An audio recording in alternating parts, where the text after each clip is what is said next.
We are in uneasy times. While Europe is witnessing its biggest kinetic war in decades, the global technology war is also seeing new chapters. The latest move by the United States is a massive offensive with global reach and global consequences. The Americans using semiconductors have hit China's high-tech sector, and the scale of this strike eclipses anything we have seen before. Let's take Washington's latest escalation apart. Welcome to the 20s Report.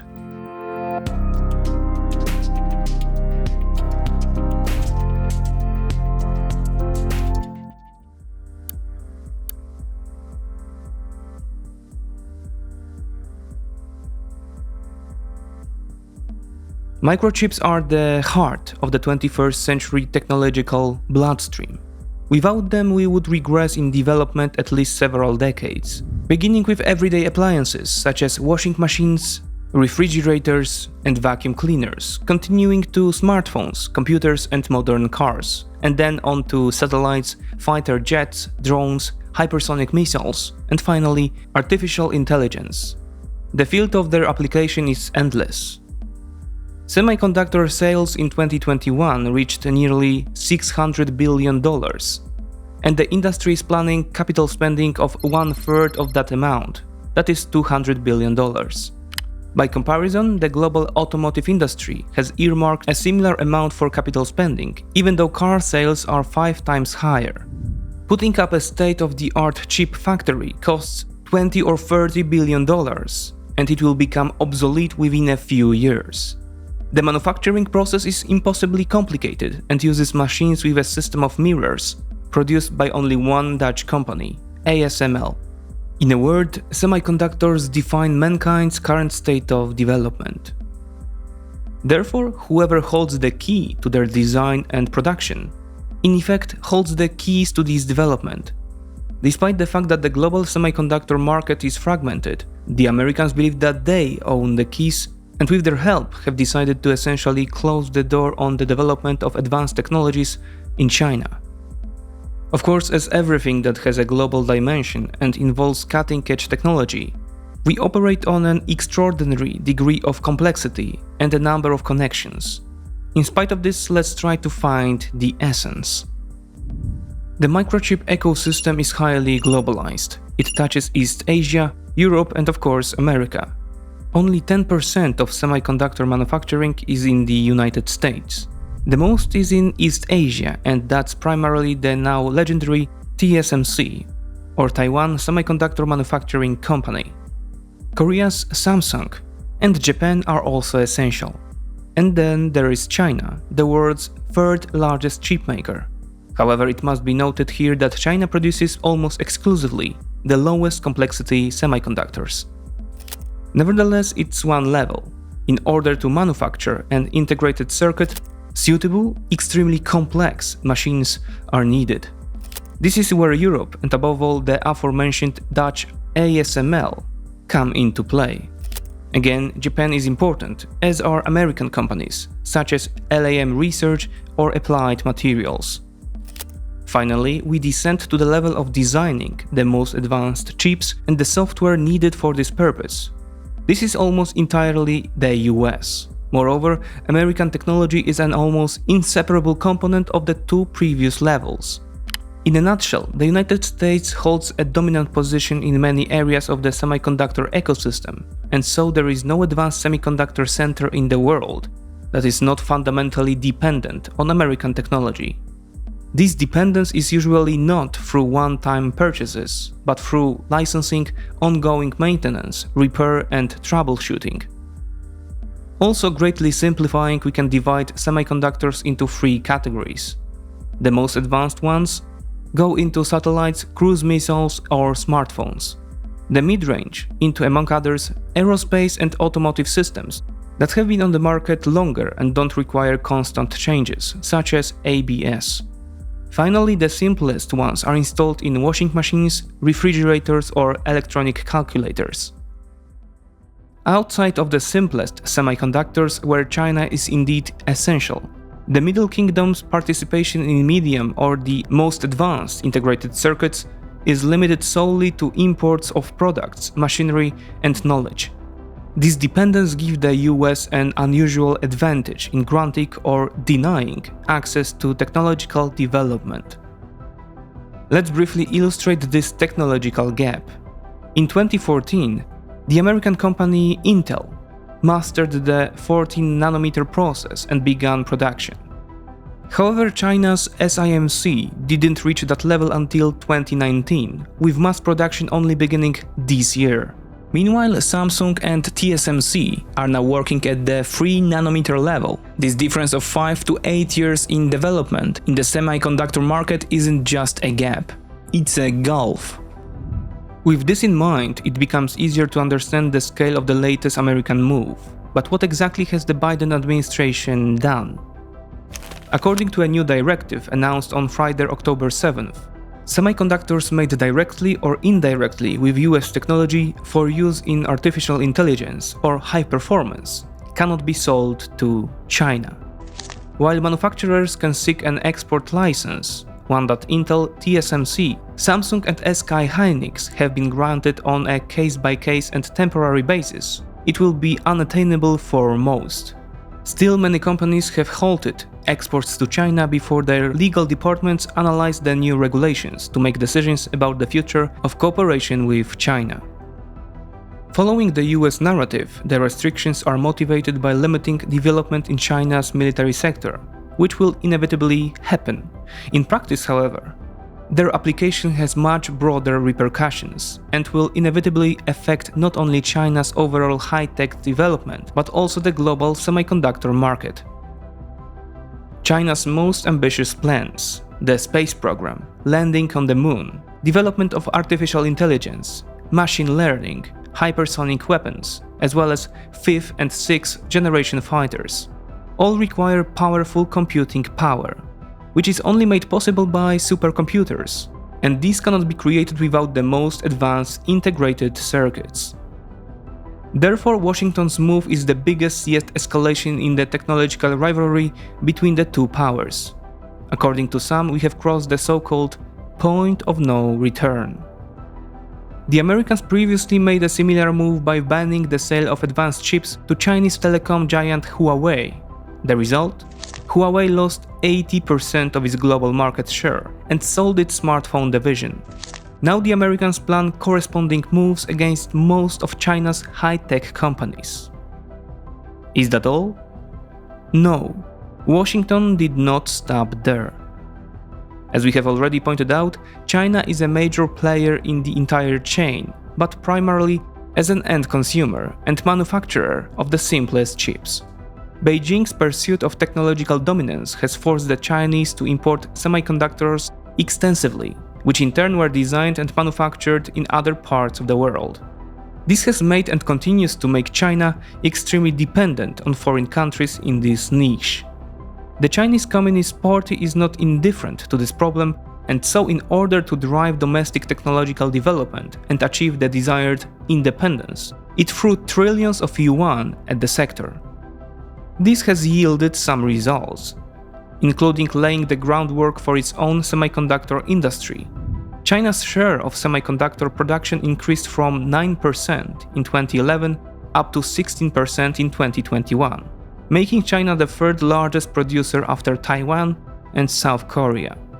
Still, Chinese production is focused almost exclusively on the oldest types of chips, in the 28nm standard.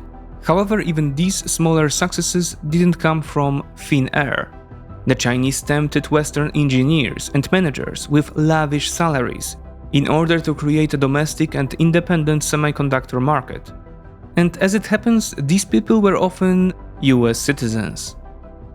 5 days after the first wave of restrictions, Washington delivered a second blow. Quote, "This is what annihilation looks like. China's semiconductor manufacturing industry was reduced to zero overnight. Lots of people don't know what happened yesterday. To put it simply, Biden has forced all Americans working in China to pick between quitting their jobs or losing American citizenship. Every American executive and engineer working in China's semiconductor manufacturing industry resigned yesterday. paralyzing Chinese manufacturing overnight. One round of sanctions from Biden did more damage than all 4 years of performative sanctioning under Trump. A Chinese entrepreneur who tweets under the name Li Dang wrote in the thread, translated by Jordan Schneider, a senior analyst at Rhodium Group. This figurative description needs little commentary. The US administration has ordered all US citizens to break off cooperation in the semiconductor field with Chinese entities under threat of losing their US citizenship.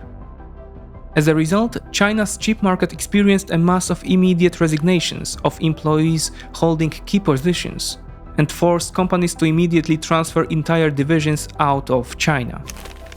The Netherlands-based ASML wrote in an internal message to its US employees, quote, "ASML US employees must refrain, either directly or indirectly, from servicing, shipping or providing support to any customers in China until further notice."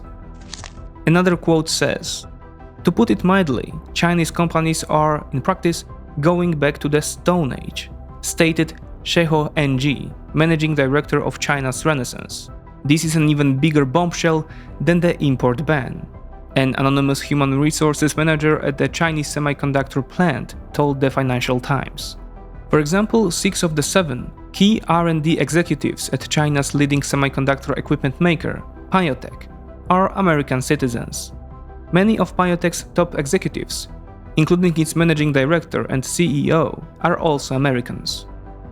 To put a more systematic spin on what happened, it would be useful to refer to a report by Gregory C. Allen for Center for Strategic and International Studies, or CSIS.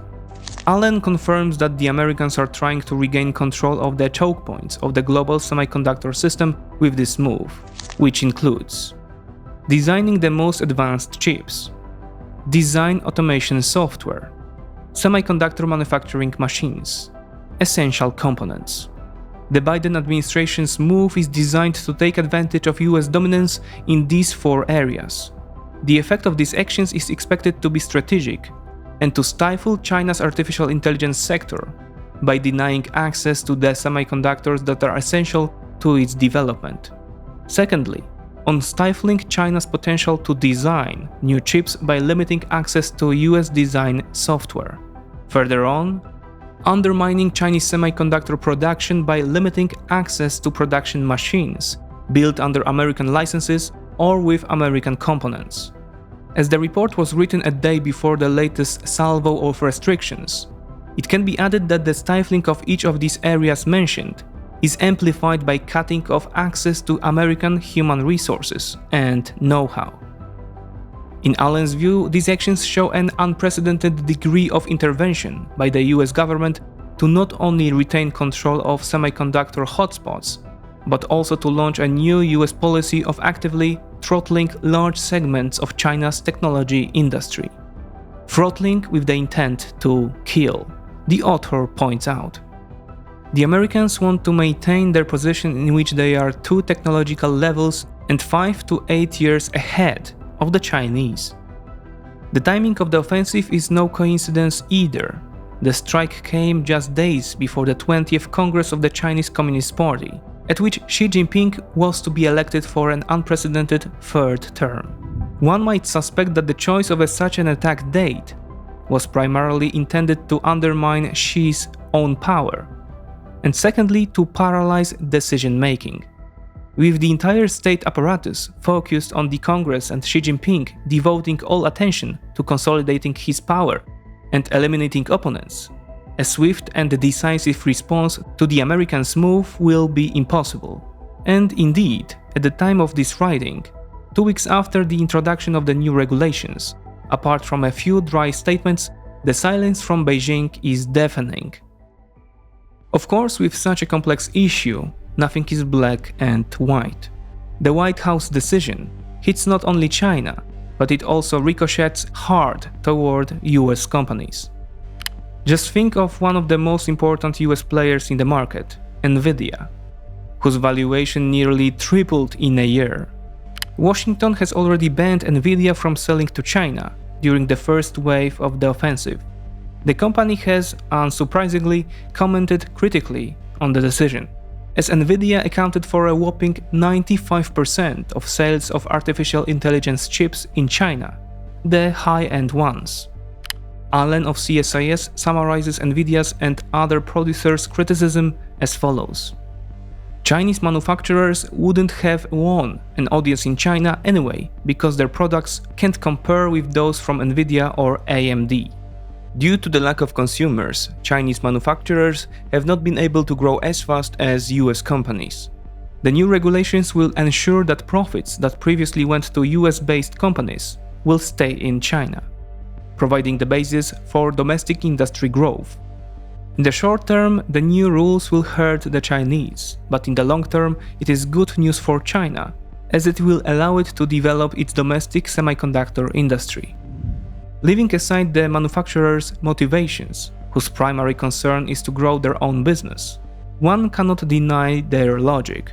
They are echoed by Asia Times columnist David P. Goldman. Goldman criticized Biden's decision, saying that the world as a whole derives most of its profits from cooperation with China. In good times, major chip makers such as Nvidia were making $20 billion in profit from $30 billion in sales. To cut off China is to cut off 26% of this revenue. For the aforementioned Dutch ASML, it's 15% of profits. For the US LAM Research, 35%. All the while, Washington offers nothing extraordinary in return. Although a so-called CHIPS Act worth $50 billion was announced earlier this year, Goldman says this is far too little to make up for the vacuum created by cutting off China. He believes Washington is not investing enough in the development of semiconductor technology, while Beijing is throwing a sea of money at the problem by creating a $221 billion sovereign fund. This, combined with the buying up of Taiwanese or Korean specialists, as well as a large supply of its own engineers. Recall that China creates 7 times more STEM engineers annually than the US, will lead to, in author's view, the creation of a separate Chinese semiconductor industry. This will result in years of global overcapacity, which will spell financial trouble for non-Chinese companies that depend on high margins to maintain capital expenditures and R&D. China, whereas, will try to cushion its massive semiconductor subsidies by flooding the global market with cheap products to put Western companies out of business. Moreover, the American decision, although consulted with allies beforehand, was essentially unilateral. The Americans tried to convince allies, including the Dutch, Japanese, Koreans, Israelis, and British, to implement the restrictions jointly, to no avail, so they decided to attack alone. The Taiwanese government signaled that it would comply with the American directives, but indicated that Europe, Japan, and Korea also needed to comply for the regulations to be effective. However, the Japanese have expressed concerns, and the Dutch have outright criticized the Americans' decisions. Apparently, the US administration, as well as other analysts, including Peter Zeihan, are betting that not everything can be bought, and the hard-to-estimate financial value of the US advantage is much greater than China's $221 billion fund. Either way, we are dealing with an event that bears very serious consequences. The Americans have gone on the offensive on 2 fronts. First, after Russia, and now a second one has been opened at China.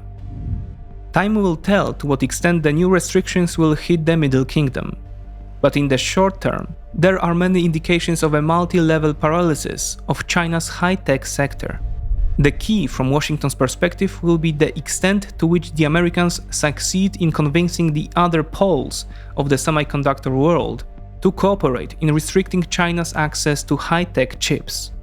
Although they are often the closest allies of the US, after all, we are talking about Taiwan, South Korea, the Netherlands, and Japan, their reaction to Washington's move is not unanimous.